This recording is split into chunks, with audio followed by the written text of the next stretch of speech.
বিসমিল্লাহির রহমানির রহিম। সুপ্রিয় দর্শক, আজ আমি চলে আসছি মাধবপুর পৌরসভার মাধবপুর বাজারের ভিতরে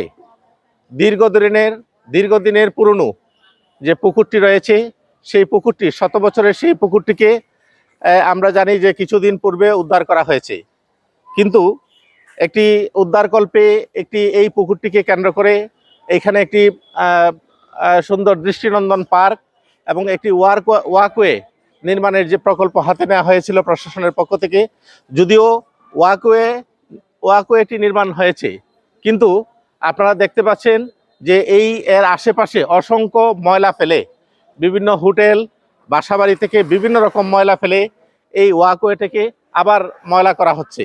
আপনারা জানেন যে মাধবপুর বাজার ভিতরে মাধবপুরের ব্যবসায়ী যারা রয়েছেন, মাধবপুরের অধিবাসী যারা রয়েছেন, তাদের বিনোদনের জন্য কোনো জায়গা নেই এবং তারা যে একটু স্বাচ্ছন্দ্যে একটু হাঁটাহাঁটি করবে, বিকালে একটু বসবে, গল্পগুজব করবে, এই সুন্দর পরিবেশ আমরা মাধবপুর বাজারের ভিতরে নেই। কিন্তু এই শত বছরের এই পুকুরটি উদ্ধারের পর মাধবপুর পৌরবাসী, মাধবপুরের বাজারের মানুষ একটি স্বস্তির নিঃশ্বাস ফেলেছিল যে এই বাজারের ভিতরে এই যে একটি ওয়াকওয়ে নির্মাণ হয়েছে এবং একটি সুন্দর পরিবেশ তৈরি হয়েছে, এটিকে কেন্দ্র করে সবার মাঝে একটি আনন্দের জোয়ার তৈরি হয়েছে এবং সবাই বলছেন যে আমাদের যেহেতু কোনো বিনোদনের জায়গা নেই, আমরা এই পুকুরটিতে অত্যন্ত সুন্দরভাবে আমরা একটু হাঁটা চলাফেরা করতে পারবো, একটু স্বস্তির নিঃশ্বাস ফেলতে পারবো।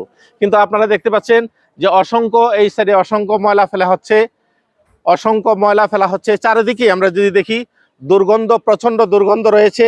তো আমরা ডিসি মহোদয় সহ ঊর্ধ্বতন কর্তৃপক্ষের কাছে আবেদন জানাবো যে শত বছরের পুরনো এই মাধবপুর বাজারের ভিতরে যে পুকুরটি উদ্ধার হয়েছে, সেই পুকুরটি কিন্তু আবার আগের রূপে ফিরে যাচ্ছে। সেটি থেকে রক্ষা করার জন্য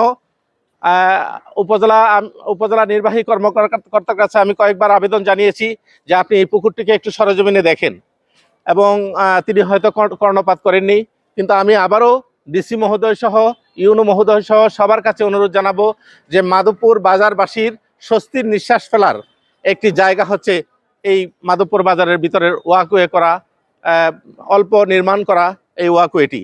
এটিকে যদি সুন্দরভাবে পরিচ্ছন্নভাবে আবার নতুন রূপে গড়ে তোলা যায়, একটু পরিচ্ছন্ন করা যায়, সুন্দর পরিবেশ করা যায়, আশেপাশে যদি সাইডে যদি দু একটি বেঞ্চ, চারপাশে যদি কিছু বেঞ্চ একটু বসার জন্য স্থাপন করা যায়, পরিষ্কার পরিচ্ছন্ন করা যায়, তাহলে হয়তো মাধবপুর বাজারবাসী একটু স্বস্তির নিঃশ্বাস ফেলবে এবং এই শহরের কোলাহল মুক্ত পরিবেশ থেকে তারা এখানে এসে একটু আনন্দে সময় কাটাতে পারবে। আমি আজিজুর রহমান জয়, মাধবপুর বাজার থেকে, এশিয়ান টেলিভিশন। Thank you, দাদা, thank you.